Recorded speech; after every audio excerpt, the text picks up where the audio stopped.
Good morning. My name is Ken James, and I have the privilege of serving as a Director of Inclusion for the Grand Rapids Chamber. On behalf of the Chamber, I am both excited and thankful you chose to dedicate an hour of your day to diversity, equity, and inclusion. Today, we're going to hear from a Michigan-based diversified energy company, DTE Energy, about its efforts to diversify its workforce nationwide and build a more welcoming, inclusive culture for all employees. For those of you that are unfamiliar, here are a few examples of the work DTE has done in the space of diversity, equity, and inclusion. They are listed on Diversity Inc.'s top 5 utility companies for diversity since 2016. They have been named a gold level veteran-friendly employer by the Michigan Veteran Affairs Agency. They are recognized by the Disability Equity Index as a best place to work for disability inclusion for the last 3 years.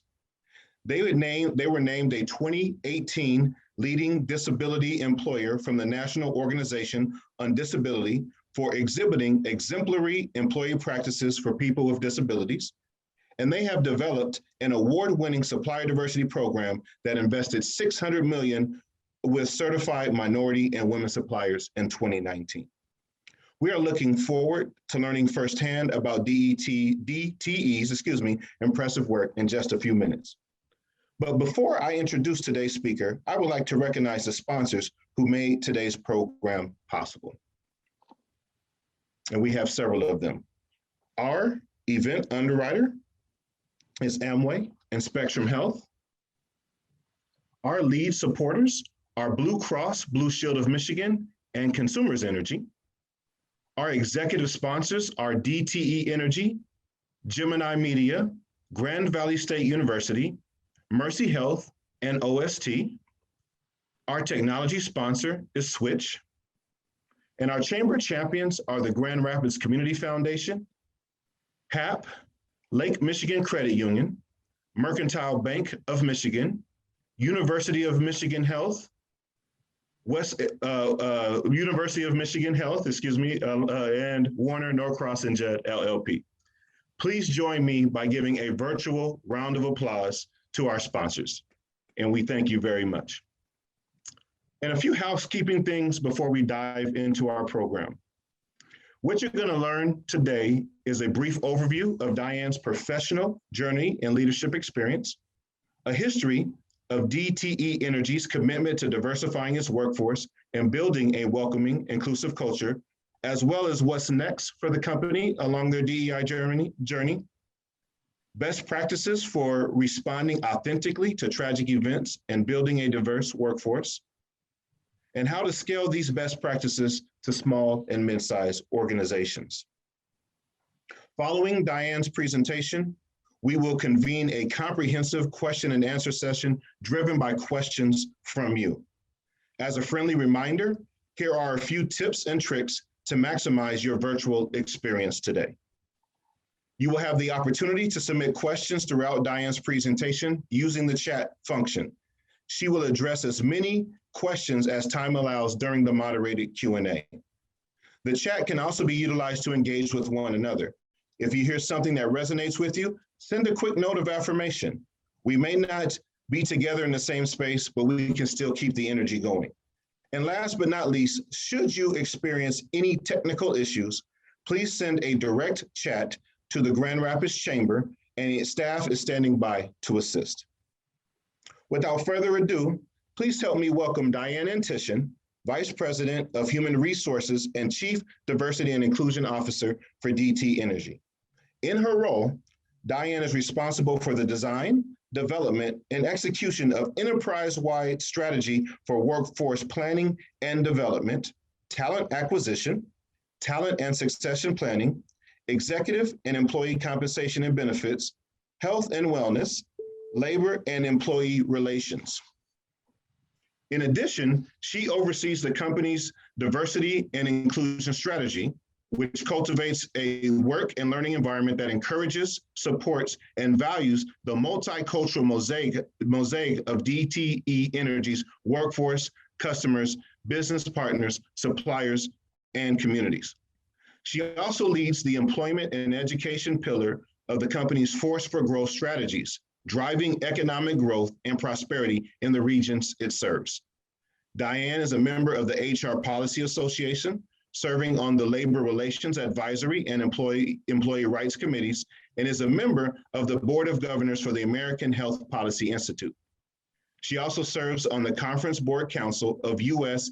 D&I Executives and Board of Directors for the American Society of Employers, the Haven Oakland Foundation, and the Board of Visitors for Wayne State University Mike Itch School of Business.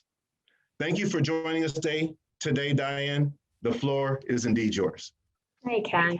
Good morning. Thank you for having me today. I'm really excited about the conversation and the sharing that's going to go on today. So thank you again for having me. Well, we'll just dive in. And I know we've got Chantel helping me with my slides on the other end. So hopefully she's able to share the first slide on our deck. And, this is, again, I'm going to share a little bit about my personal journey, about who I am, what DTE is doing to activate differently on diversity, equity, and inclusion. And I recognize here as I'm talking to each and every one of you today that we're talking to different size companies that are, small, medium, large companies that are in different places with their D&I journey. So you may be brand new to D&I work, you may be years and decades into it. And I'm hoping that through the conversation this morning, there's something in this for each and every person. And at least that's certainly my goal. So as we dive in here, I want to first, and Chantel, you can advance the slide here, spend just a quick minute. Ken covered a little bit about DTE Energy and who we are, but just to give a little bit of grounding, we are a natural gas and electric utility company serving millions of customers across the state of Michigan. We have over 10,000 employees at DTE Energy. And I would just say that the DTE Energy Foundation, which is our charitable giving arm, is amongst the state's largest foundations committed to Michigan-focused giving. So that's just a little bit of quick context of who DTE Energy is as I proceed with my comments. Now, as we look to the next slide here, I'm going to spend just a moment on this question, this very, very important question, which is why? Why are we involved in this work? Why is it important to me personally? Why is it important to our company? And I'd like you to also begin to think about your own personal why. So I mean, as we think of this question, first and foremost, I think there's kind of it's the right thing to do. Diversity, equity, and inclusion is just fundamentally the right thing to do. Every single human being deserves and wants opportunities to grow and thrive. And so we can certainly just start with that basic kind of understanding and reason for this work. No one person deserves, more opportunity than another. But beyond that basic reason, I think it's important for all of us to understand and become familiar with decades and decades of research on this particular topic when it comes to organizations. You can look at numerous studies from leading universities, whether it's University of Chicago, Harvard, many, many others, or research by the McKinsey organization over, again, many decades that clearly shows the business case for diversity, equity, and inclusion. We know that diverse teams and inclusive organizations result in higher employee engagement, much more creative thinking, greater innovation, and ultimately better financial and business results. So all of those elements clearly driving the success of the organization. And again, the research is extensive. You can look at many, many sources that prove out again and again why diversity brings value to organizations. And at DTE Energy, our why is deeply embedded in our purpose, in our aspiration, in our value statement. So our purpose as a company is to serve with our energy.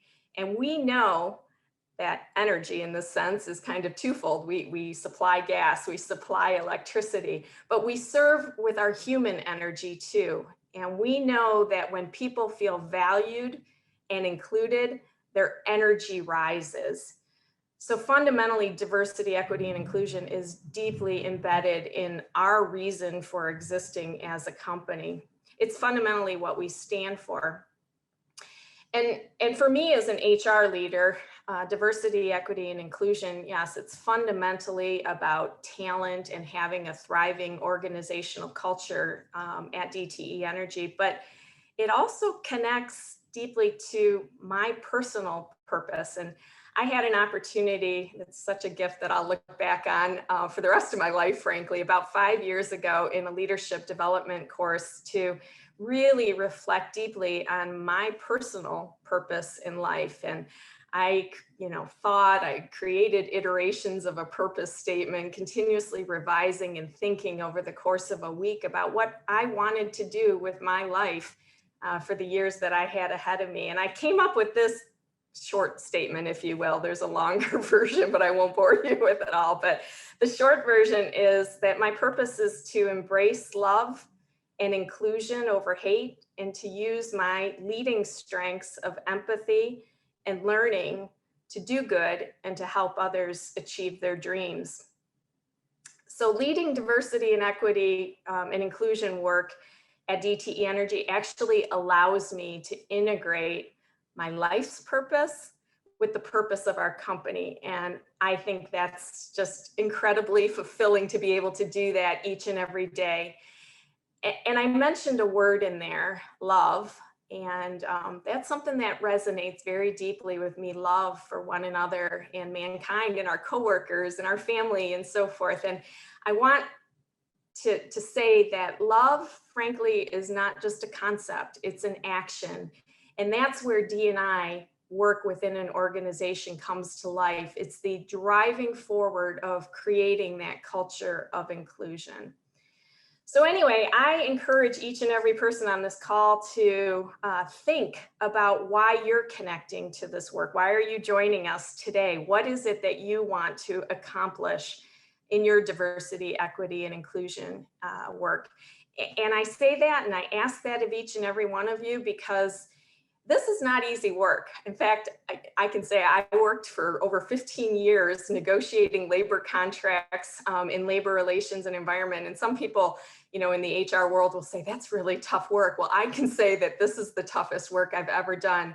And knowing my why and my organization's why continues to fuel me and drive me forward each and every day. So I encourage you to explore that as well.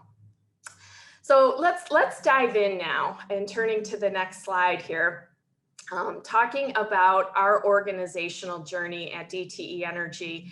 And I'll say that while the company had an enormous and strong and deep and wide foundation for many, many decades, there was a pivotal point in our journey in 2015 where DTE made a decision, very deliberate decision, to accelerate our diversity and inclusion work towards a culture of inclusion at DTE.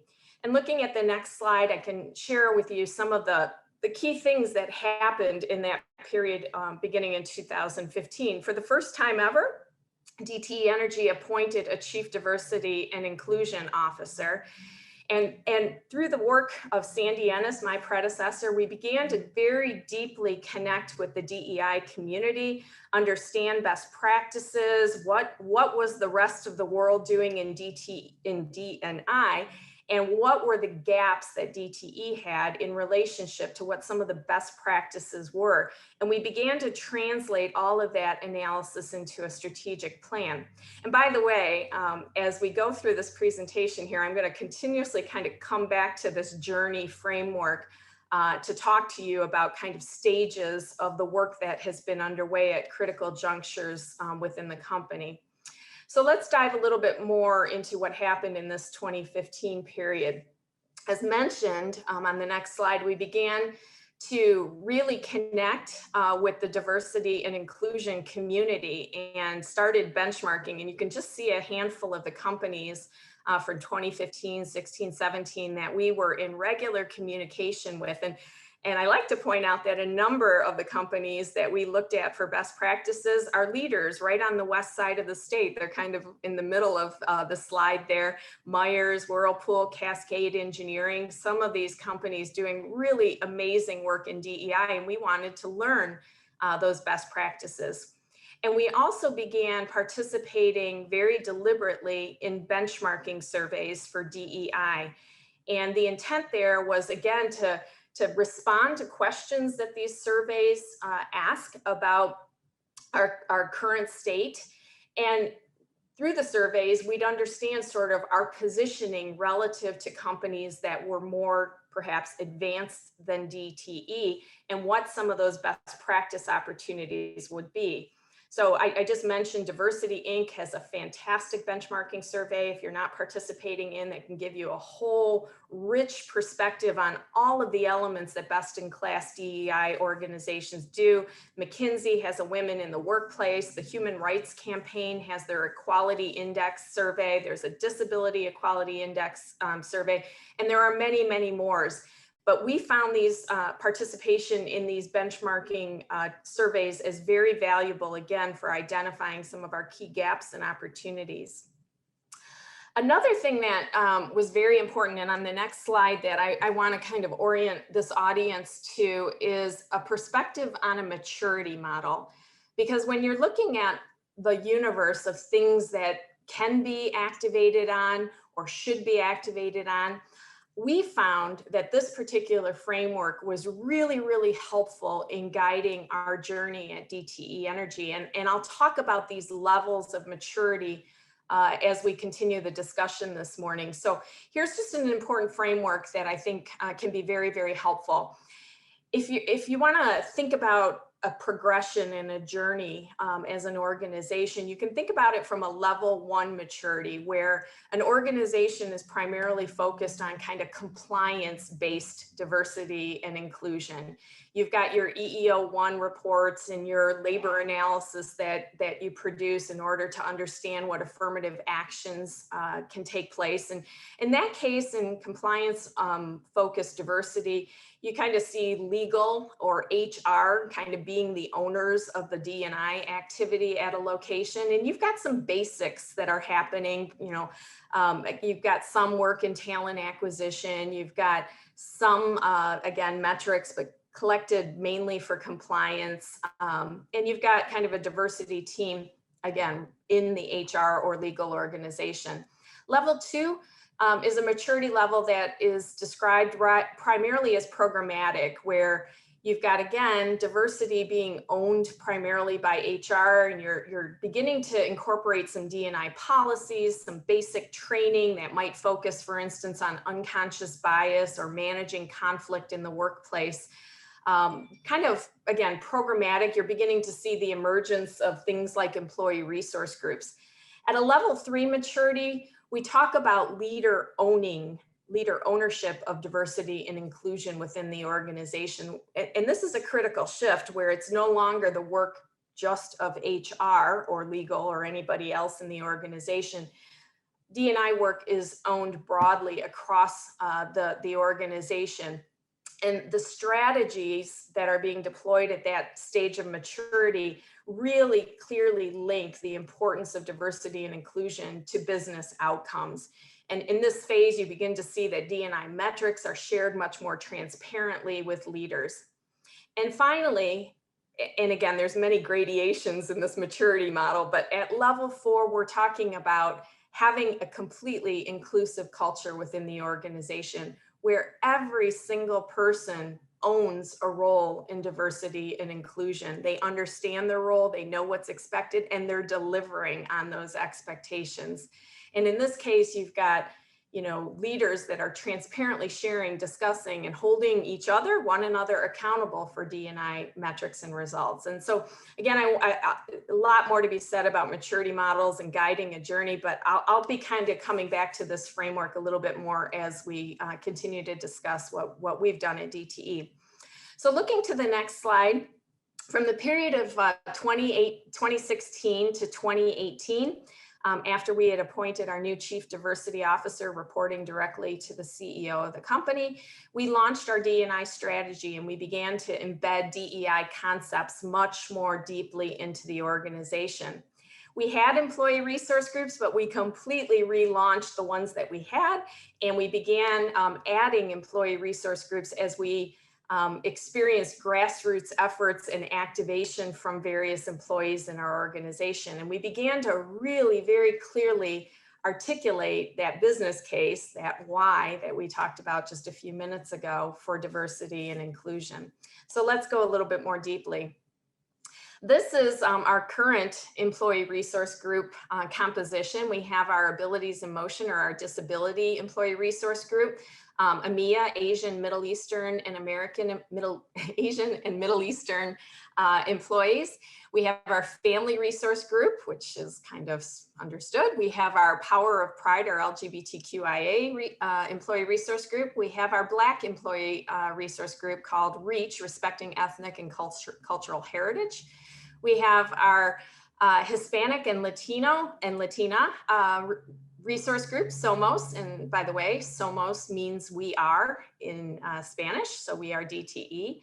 We have our new employee resource group called SURGE for younger employees new to the organization. We have our Veterans Employee Resource Group, and we have Women of DTE. And the focus, I should say, back in 2016 to 2018, the focus was about re-energizing all of these employee resource groups. In fact, we called them our energy groups very deliberately for that. And we created a strong business focus for each and every one of them. So the focus of our employee resource groups is on learning and professional development, volunteerism, recruiting and onboarding, and cultural awareness. And they all have a business plan, metrics, they have executive sponsorship, a budget, charitable support. We found that the energy of our resource groups has been an incredible driver as our journey has progressed. Skipping ahead to the next slide, in this period 2016 to 2018, some other key things that we did was we embedded and began to measure the culture of inclusion at DTE Energy. And we did it primarily through our wall-to-wall biannual engagement survey. And we ask these 3 questions, and you can kind of see as we began tracking the results here, we ask our employees to answer the question: my company treasures diverse opinions and ideas. My supervisor creates an environment that is trusting and open. And I believe I have adequate opportunities for career advancement at DTE. So we're measuring our culture of inclusion through progress on our engagement survey. We launched mandatory training for all of our leaders in the organization called Connecting with Others Training. And in our onboarding, we began to talk about diversity, equity, and inclusion from day one. So myself or others from our DEI department were brought in to new hire orientation and a couple key junction points, and really helping to emphasize expectations for every single employee within the company to engage in our DEI work. Really critical to embed DEI in some important places through the organization. Another thing that we did was we branded our efforts, and we branded all of our DEI work as part of what we call Welcome. And I'd like to share with you a quick video. Hopefully it works and the technology gods bless us. Chantel, if you can play the video.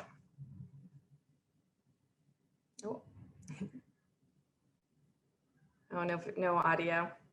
This has been a problem, by the way. I don't know if Chantel will be able to fix that. Looks like she may have paused it. The good news is if we don't get the audio, we'll be able to kind of see what's embedded, because there's some keywords that appear on the screen.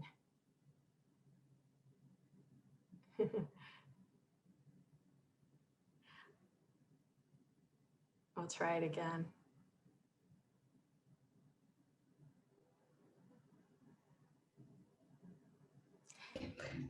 Hi, Diane. If you could share the link, that would be much appreciated. I may not be able to do that right at the moment, but I do have somebody assisting with us today, so Sally may be able to do that right now. If not, let's just move on. We may be able to even show this at the end if the link comes in, because it's a very short video and kind of fun too. So we'll just hope that that works as we progress here with the discussion. But now I'd like to zip forward and look to the period of time 2019 to 2020. And I'd say that this was, again, kind of another critical juncture in our DEI maturity. During this phase of our journey, we were deliberately working on making that pivot from strong programmatic elements that level 2 maturity to beginning to see our DEI work represented through leader ownership of the overall activity and strategy for the company. So in this phase, we had DEI identified for the first time. We publish annually a list of priorities within the company, and in 2019, DEI work moved to the top of our priority list that gets disseminated throughout the organization to all 10,000 employees. We launched our Idoc Diversity Council, and Idoc, by the way, is Inclusion and Diversity Oversight Committee. And this is a committee of business leaders from all across, influential business leaders. I see Sally just put the video in the chat, so we'll come back to that at the end if Chantal were able to play it then. We launched our Diversity Council to disseminate the work of DEI, so that again, this was not just being driven centrally by HR, but enabling leaders and business unit leaders from all across the company to be activating and driving the work within their particular areas of responsibility. We published a DEI scorecard. We created performance expectations in our performance management system at the executive and director level of the company, and we continue to drive those expectations deeper and deeper into the organization. And we, again, worked on all of our DEI branding around the Welcome campaign, and we began to activate with extensive storytelling through all of our various channels of connecting with employees and bringing to life the stories of our employees. So let's go into a little bit more detail on these elements. As mentioned on the next slide here, this was the kickoff of our, Chantal, if you could advance when you have a second, the kickoff of our Inclusion and Diversity Oversight Committee. And that's the group up there. And what we did day one with the committee was we gave them a bunch of kind of fun tools and approaches, easy and accessible for leaders to begin to take into their organization and practice and lead with inclusive concepts. So this, again, wasn't HR, putting on a presentation or, delivering a learning concept. This was leaders embedded in organizations, engaging their teams in new, fun, and creative ways around some very important DEI concepts. And I'll just share a couple of those concepts on the next slide with you. So this I included in the presentation. I think we're going to post it in the chat too. These were kind of what I called fundamental concepts that we asked leaders all throughout our organization to talk about with their teams. And we produced that little cube that you saw. I've got it here. We produced that little cube and put hundreds and hundreds of these out so people could kind of toss this soft cube around, grab a hold of a side of the cube and talk about the concept and engaging team conversations around it. So one concept, courage is a muscle. It grows stronger with use. Be an upstander. So we asked leaders and teams to talk about what it meant to be an upstander. In the middle of the cube, we can talk about different dimensions of diversity, because a lot of people think about diversity strictly as kind of those visible elements of diversity, age, race, gender, but we wanted to talk about diversity broadly, that it includes education, beliefs, religious backgrounds, where you grew up, socioeconomic, etc., that the world is filled with differences and we need to honor and value all of those differences. And then over on the left, this concept, if you're not consciously including others, you may be unconsciously excluding them. And that was a really important concept for us to ingrain into the organization, the idea that inclusion needs to be practiced every day. Our normal kind of human brains are wired to connect with people who are most similar to us. That's kind of fundamentally who we are as human beings. And we have to be very deliberate in reaching out to people who are different than us. And so we incorporated many tools and kind of opportunities for folks to discuss this kind of nature that is inherent in human beings and what we must do to reach out and create a more inclusive environment. And then this platinum rule is another one. Elevating the conversation from the golden rule, treat others as you'd like to be treated, to this idea of the platinum rule, treat others the way they want to be treated, which again is an idea that recognizes differences, cultural differences, religious differences, all sorts of differences in people's background, and values those differences. Another tool that we created and released on the next slide for activation from our leaders was this booklet called 50 Simple Ways to Be Inclusive. And we put this into the hands of every leader in the organization and asked our leaders to kick off meetings and to lead discussions around these tools and to engage their teams in ways that they could bring these tools to life. So I give you just like a few of the pages here that are in this particular booklet. Tip 1 was speak up if you witness someone being interrupted. Your voice as an ally is so powerful. Or page 22, this was one of my favorites, practice something called 10 and 5. You know, if you're 10 feet away from someone, make eye contact with them and smile warmly. If you're 5 feet away from people, extend a sincere greeting or a friendly gesture of acknowledgement. So this 10 and 5 kind of brain-friendly way to create inclusion. Tip 33, learn about a religious or cultural holiday that is different from your own. And by the way, when we began to practice this as an organization, it really brought out the richness of diversity in the enterprise and really focusing on how we can celebrate cultural heritage, cultural awareness activities. So this was just, again, a tool that was created that was simple and approachable for leaders to begin to activate on through the organization. Next slide. We during this period of 2016 to 2018, or excuse me, I think I'm in 2019 to 2020, time flies. 2019, we launched our first diversity scorecard.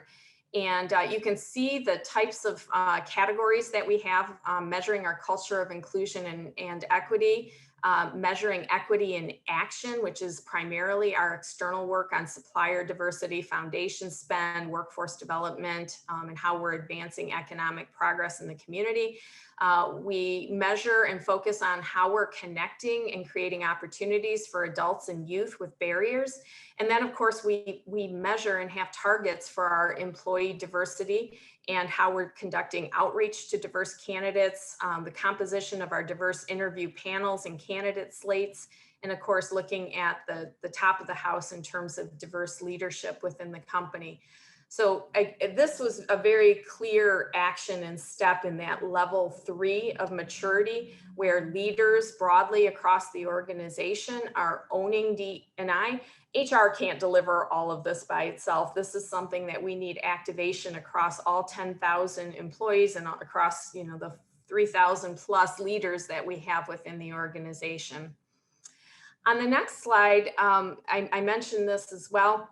We talked about creating expectations for leaders in terms of what we were asking of them to do and evaluating leader activation on DEI. And so we started at the executive level, and then in the subsequent year, brought that down to the director level of the organization. And just most recently this year, we created clear performance expectations for the manager and supervisor level of the organization.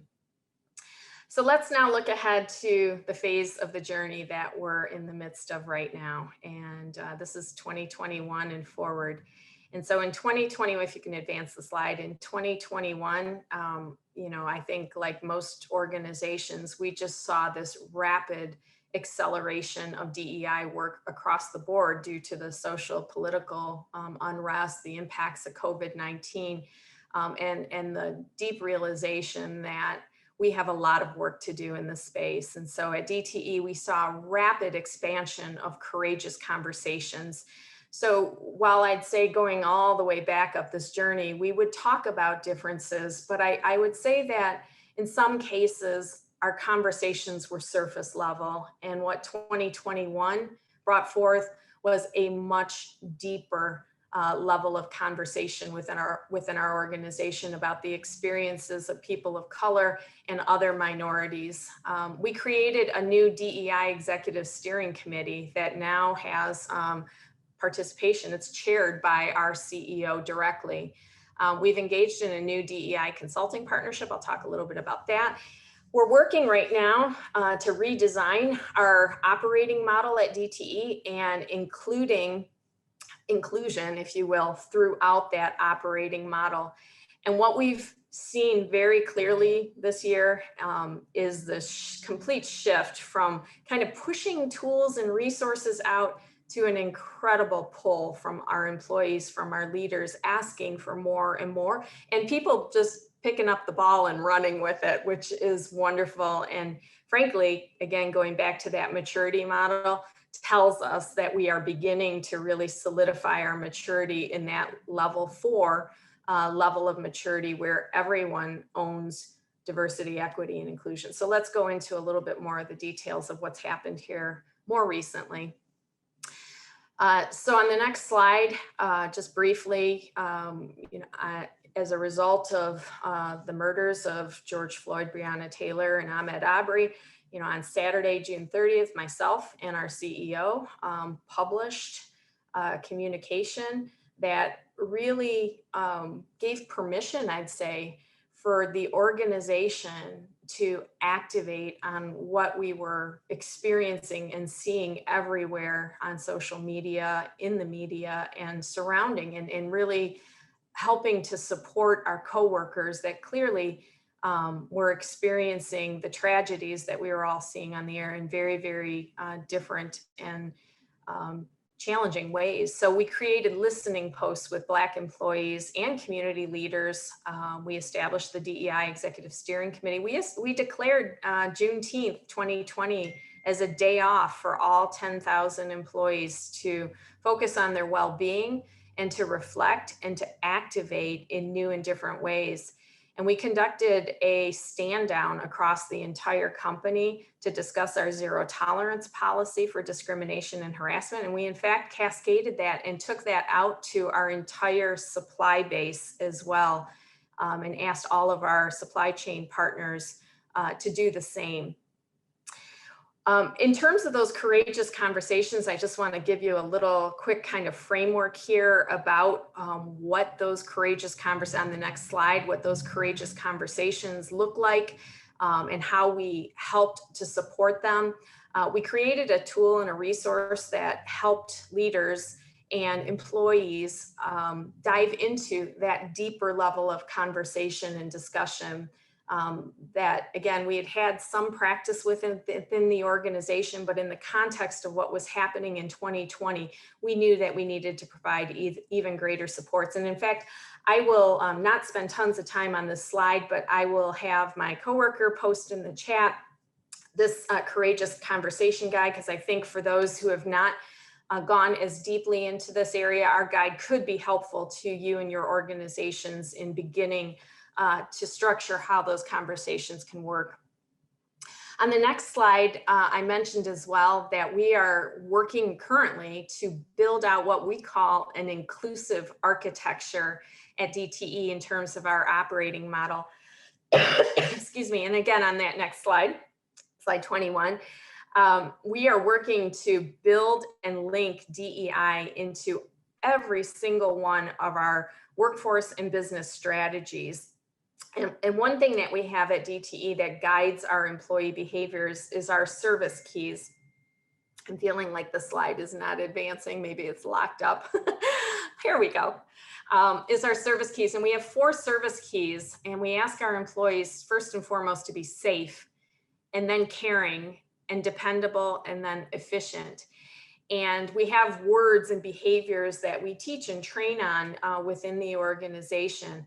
But we've been very deliberate to ensure that diversity, equity, and inclusion is embedded in these service behaviors. And you can see in the circled text here, some of the ways in which we're driving those types of behaviors. So you could see, I think somewhat naturally, the idea of DEI in being safe when we talk about not only physical well-being, but psychological or emotional safety.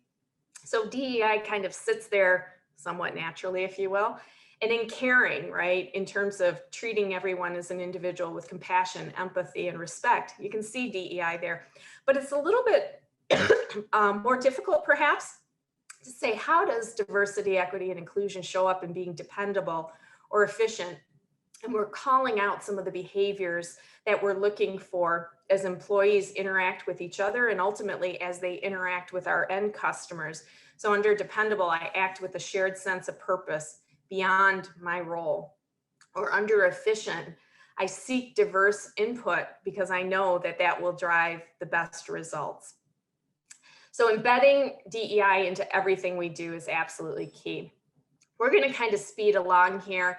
On the next slide, excuse me, we're seeing lots of activation, as I mentioned, turning from this kind of push to a pull, where we have business units that have created subcommittees and dashboards, and the stories are flooding in to DTE to share more broadly about the progress and activation all across the company.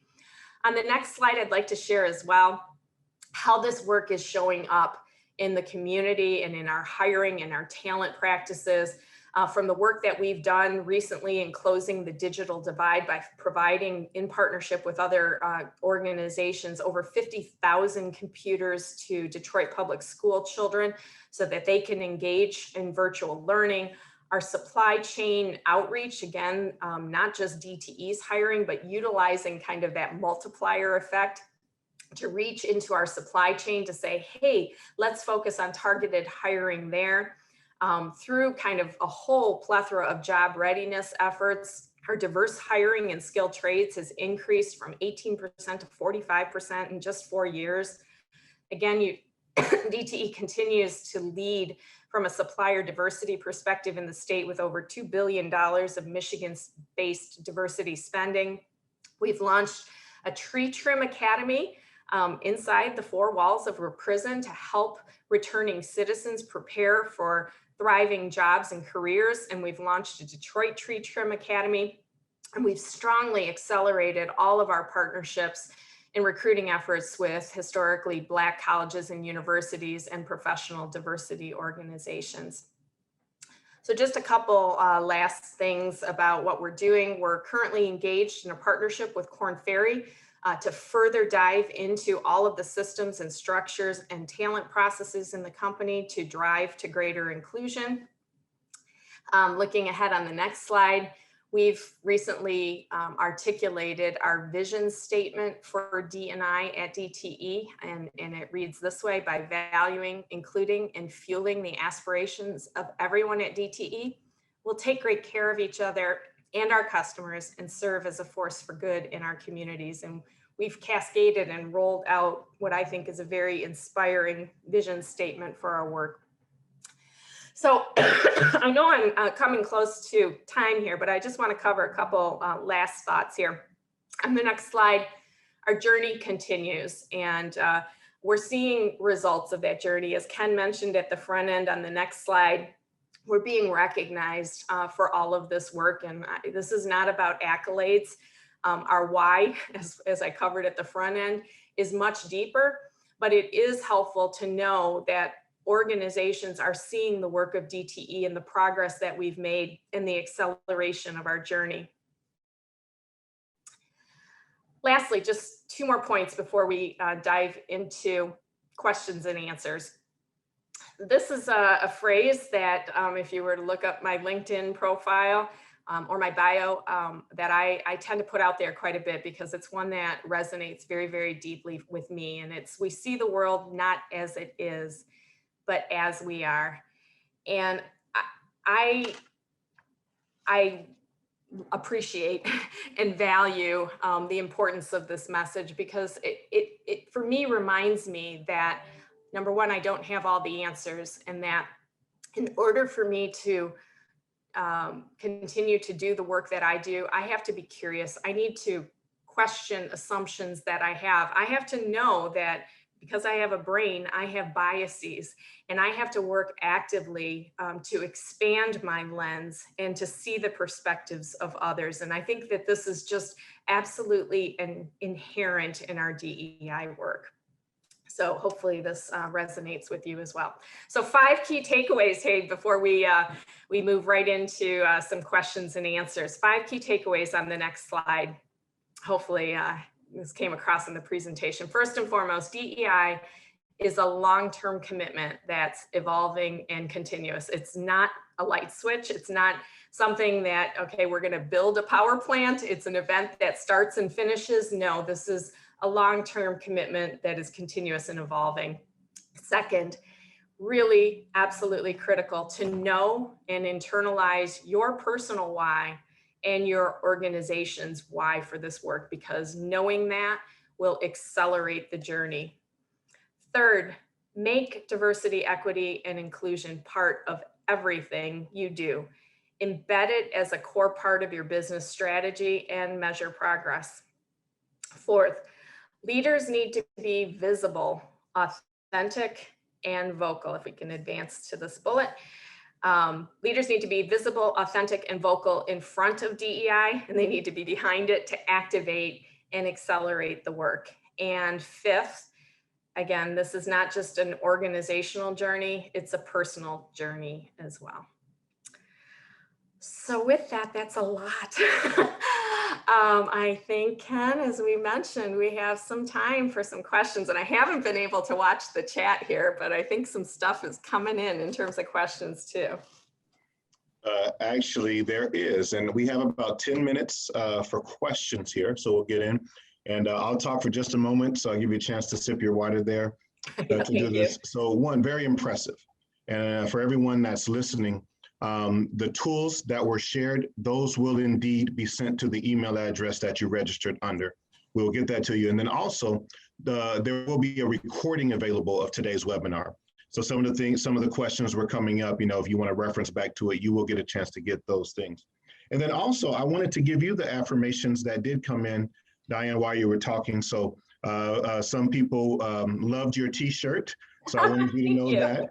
And then lots of kudos about your mantra and just the overall work that you're being intentional about doing as it relates to diversity, equity, and inclusion with your organization there at DTE. So thank you for that.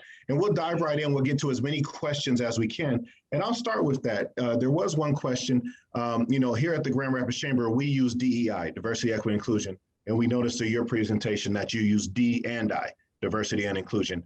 Can you just expand a little bit about, is that synonymous or what that means for the use of words there? Yeah, great question. So you probably saw me switching actually between those words, because at the front end of our journey, I'd say back in 2015, we appointed a diversity and inclusion officer to the company. But it was about 2019 where we began to talk much more clearly about diversity, equity, and inclusion. And so my title includes the three now, and our organization and the function includes the word equity. And frankly, equity is just kind of, again, embedded in the culture of DTE, and looking at how we can make a difference in the lives of the community, in the lives of our employees, and recognizing that those needs are not the same across the board. And that's really where equity comes in. So I do think it's all three words, absolutely. All right, thank you for sharing that. And then when you're intentional about these efforts, there was a question, when you're intentional about underrepresented groups, some people use marginalized, so you're being intentional about hiring persons of color, hiring LGBTQ individuals. If someone were to challenge you and say that's reverse discrimination, how would you answer that? Yeah. Well, this goes back to one of the biggest challenges in diversity, equity, and inclusion work overall, and a view that many people have, unfortunately, perhaps, that, it's a zero-sum game, that when I win or when you win, I lose, and vice versa. And what we continuously try to reinforce and do at DTE is show that by working in this, we all become better. We become stronger as an organization. That leads to growth within our organization. And so we really pivot from this idea of it's a zero-sum game to the benefits of diversity, equity, and inclusion broadly, and helping all of us to become stronger as individuals, as organizations, and clearly as a society as well. Mhm. Yeah, thank you for sharing that. Now, there are several questions, and I apologize in advance. We're not going to get to all of them, but there's one question. It's a little bit deeper, and I wanted to make sure we got to this one. So the question, if I'm articulating it correctly, was, can you expand a little bit about the role from a corporate level of having white allies in doing diversity, equity, inclusion work? Yeah. Yeah. So, I think as you saw in this kind of maturity model, to do diversity, equity, and inclusion well, it involves everyone. Everyone needs to understand their role, and their role at times can pivot from an ally to a participant to a person who is driving change to a person who's learning. And allies take the form across the full gamut. I, as a white person, can be an ally to my Black coworker, but I can also have an ally as a male to me as a female. Our differences are wide, and the spectrum is broad, and everyone should have a role in advancing diversity, equity, and inclusion, because again, we know that it drives those better business results when people feel valued and included. Mm-hmm. Thank you for that as well. And then something that stood out to me, and I also, as a DEI practitioner, I talk about the power of allyship and the many forms that it takes. But I want to have you expand upon some of the best practices that you have as an organization. So we have a variety of folks on the call that may work corporate, not-for-profit, for-profit, small organizations, large organizations. But I looked at the 9 employee resource groups that you have. Yeah. And so just give a quick overview of the power of employee resource groups and some of the lessons learned that you may have had, successes or challenges you overcame by the viewpoint that were offered by those resource groups. Yeah. So our employee resource groups, our energy groups, as I mentioned, have been absolutely vital and so influential on our overall journey. They provide us insight and perspective that we might not have otherwise without their voices being invited to be part of the overall journey. So again, maybe in terms of the best practice, as I mentioned earlier, what I saw that was completely pivotal in the journey was shifting the focus of our employee resource groups, because again, we had some employee resource groups at our company for several decades prior to the relaunching of our strategy in 2015 and 2016. And that was linking their efforts very closely to the overall efforts and priorities of the organization. So whether that was on volunteerism or employee driving higher levels of employee engagement, or helping us with our talent attraction and recruitment, clearly having a business focus so that our executives provided kind of the support and the endorsement and began listening, and it became a very two-way and reciprocal relationship with our employee resource group. So they've been incredibly impactful. One of the lessons for me personally along the way is you've got power in these groups, you've got passion, you've got excitement, you've got innovation. While you have a framework and a structure, it's important to let those individuals have the freedom and the empowerment to lead their work in the way that drives the best results too. So you've got the framework, but there's a lot of empowerment that needs to be present in employee resource groups. And does DTE pay folks to participate in these resource groups, or how do you handle the budget for those resource groups? Yeah, it's primarily like a volunteerism effort, if you will. Employees have their kind of normal day job and they lead the work, but they in many cases, their participation and activation in leadership roles in the employee resource groups is part of their own development plan. So again, you don't have to have a particular leader title to be a leader. And in an employee resource group, it gives an opportunity for some individuals, maybe perhaps more junior in their career, to activate and to have a leadership role. So we do provide a budget, an annual budget for each of our employee resource groups, and the executive sponsors also through kind of their own business unit budgets and so forth help to support the work of the employee resource groups. All right, well, I have one last question for you, and then my colleague Emily will come on and wrap us up here. This has been phenomenal to have this discussion. I am very impressed by what DTE is doing. The intentionality is paramount there. And my very last question for you before Emily takes us home is, you have different regions in your organization. And how does diversity, equity, and inclusion show up differently in those regions and in terms of what you prioritize? Yeah, you're right. Not all employee experiences are exactly the same. And so being in tune with where there may be different levels of maturity, even within certain areas of our business, is one element to it. And then also, paying attention to the issues that are unique or different and occurring within a region. And so the west side of the state and kind of the activities and activation there can be different in some ways than what we may see in Southeast Michigan too. And so keeping a pulse on sort of what's important to be driving and where those opportunities are is absolutely part of the DEI strategy. I'll say on the west side of the state, we have an impressive group of employees that are continuing to activate and deepen DEI maturity within the locations that DTE has in greater Michigan, as we call it. And so allowing for that, again, kind of empowerment and activation and employee ownership is absolutely key to adjusting to what may be unique about a particular geography. Okay, well, thank you for that. This is great. I know we could talk for hours. Yeah. As we head home, a quick reminder to all participants, the tools that were shared will be sent to you, and as well as the link to the video that we didn't get a chance to view. And then when it's available, we will send out a recording of this webinar. Emily, thank you. Wonderful. Thank you so much, Diane, for taking your time today to share with us best practices and your expertise. And thank you all for tuning in.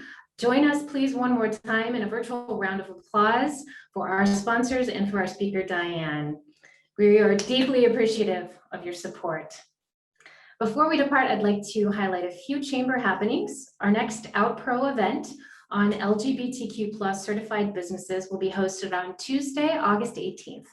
Please register today online. Chantel will be sharing the link in the chat. And we also have a complete list of our diversity, equity, and inclusion services that can be found on the Chamber website. If your organization has an interest in beginning or furthering its DEI journey, please connect with myself or with Ken. That link should also be in the chat, as well as our email addresses. Last, you'll receive a survey following today's event asking you to rate your overall experience, 1 being the lowest possible score and 10 being the highest. Your feedback is very important to us as it allows us to enhance our programs from month to month and year to year.